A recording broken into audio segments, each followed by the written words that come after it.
Good evening, everyone. Just wanted to do a really quick video on how good that AI has gotten and how bad that it is going to get, and also how we were warned about this all the way back in 2001.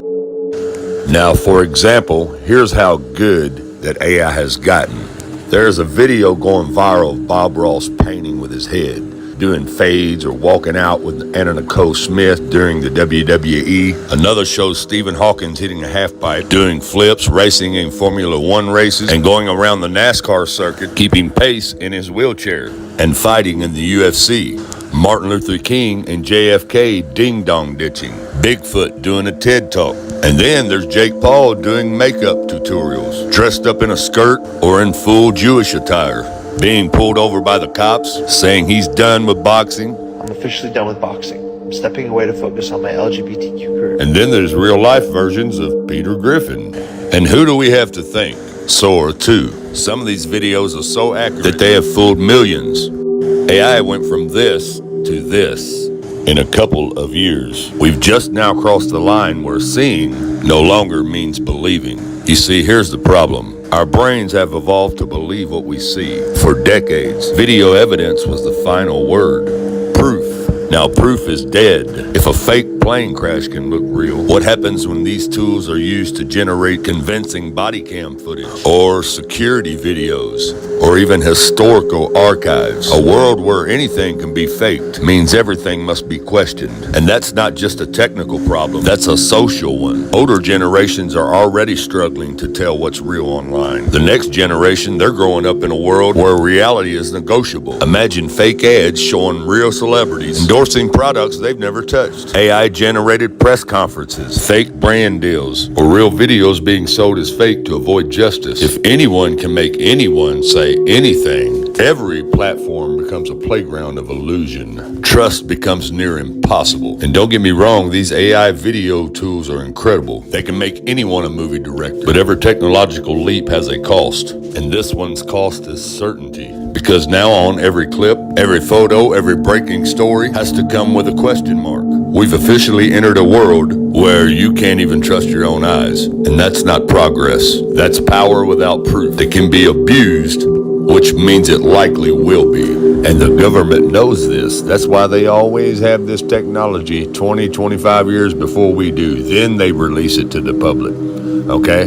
That's why they're going to use this AI. People are going to start using this AI to alter things. Everything's going to be an illusion. Just like guns. They give you an illusion of having guns and having freedom to do what you wanted to with your guns, and now they're going to try to take them. Same thing going to be with AI. They're going to say, well, now people are misusing AI. They're putting people in videos that are not really in them, making people say things they're not saying, making something look like it's reality when it's not, and that will give them the grounds to restrict everything. You just don't see it yet. They even warned us. They warned us back in 2001. You might laugh at this, but they warned us back in 2001 in a game, a PlayStation game called Metal Gear Solid 2, Sons of Liberty. They always had the truth right in your face, whether it's a movie, a television show, and even in your children's video games like I'm going to show you right here from 2001. Check it out.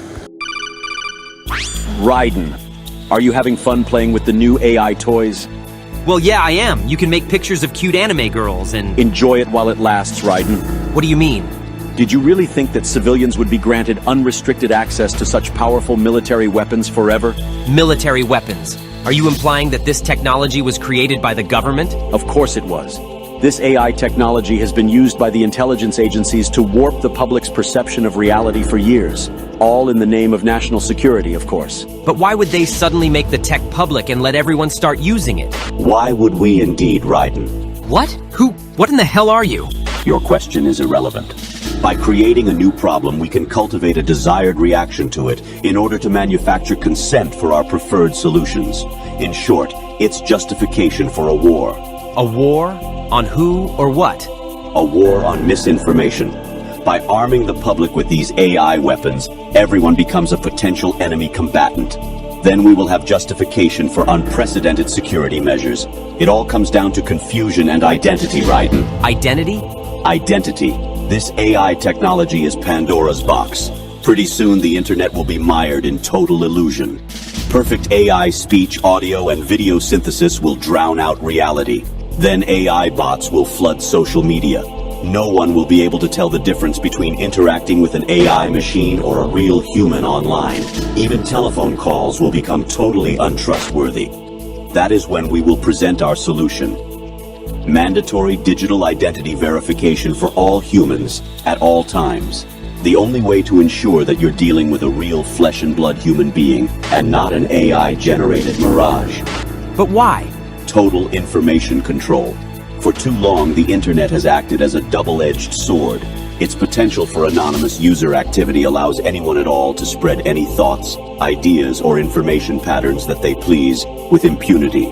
State secrets, dangerous ideas, ludicrous conspiracy theories, misinformation, and disinformation. Until now, there has been no easy solution to this problem. Our digital identity platform will finally put an end to anonymity online.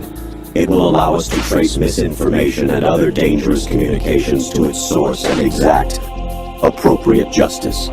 That's crap! I won't go along with it, and others will resist. You won't have a choice, Raiden. Do you think your bank is willing to risk doing business with an artificial human instead of a real one? Our digital identity platform will be required not only to access web services, but to pay for your internet connection in the first place. You can't just censor the entire internet because of a new software technology. Who are you to define what's misinformation anyways? That sounds like something a misinformation terrorist would say. I know about the deep fakes you've been making of me, Raiden. What? No, I was just adjusting the AI settings and... Controlling the output of generative AI technology is simple. We will create context for its use. First, we will censor any use related to social taboos. Then we will censor anything else that we desire. If anyone complains, we will accuse them of wanting to engage in or promote social taboos. That's what it means to create context. We will corral the use of AI by making appeals to bias, ethics, and copyright laws. You will still have access to generative AI in some form, but it will be crippled, limited, controlled, and it will be monitored. Anything that you generate will be cryptographically signed with your digital ID, so that its provenance can be ascertained if it's later deemed to be problematic. What gives you the right to control what people can do with their computers? The public at large will give us that right, because they will be desperate for a solution to the problem we created. They will eagerly give us the keys to the castle. Then, we alone will define what is fiction and what is reality, what is human and what is machine. After letting you get a brief taste of our power, we will reclaim our monopoly on misinformation and put an end to misuse of the internet once and for all. You won't get away with this. It is probable that we will. Now get back to work generating your precious AI waifus, Raiden, our beloved prompters. Enjoy yourselves. Now that's called the Hegelian dialectic, created by a man named Georg Hegel, who is part of the Illuminati, a German philosopher. Every war, every strategic event that's happened throughout our history goes by the same method. Step 1, create the problem. Step 2, control the reaction. Step 3, offer the solution. Now let me show you how that works. Georg Hegel was a German philosopher who came up with a basic system for achieving the goals of the Illuminati called the Hegelian dialectic. This system is based on 3 steps. In step 1, a rogue government will create the problem that harms or even kills its own citizens. This deception is known as a false flag attack. In step 2, a rogue government will control the reaction to the problem which it created by typically blaming it on an enemy or some aspect of its own society over which it seeks more control. This is why the term false flag attack is so named. In step 3, a rogue government will offer the solution to the problem which it created. This solution is typically a war or a system of regulations. The solution would usually not be accepted by the public had the rogue government not created the crisis and controlled the reaction to it in the first place. So we have problem, reaction, solution. The thesis would be the problem. The antithesis would be the reaction, the synthesis, would be the solution. Now, those of us who are awake and try to tell you this, we understand this. But those of you who are asleep and brainwashed, if you don't understand this by now, you probably never will, to be honest with you. And it's just a simple fact. Thanks for watching. Have a good night, and God bless.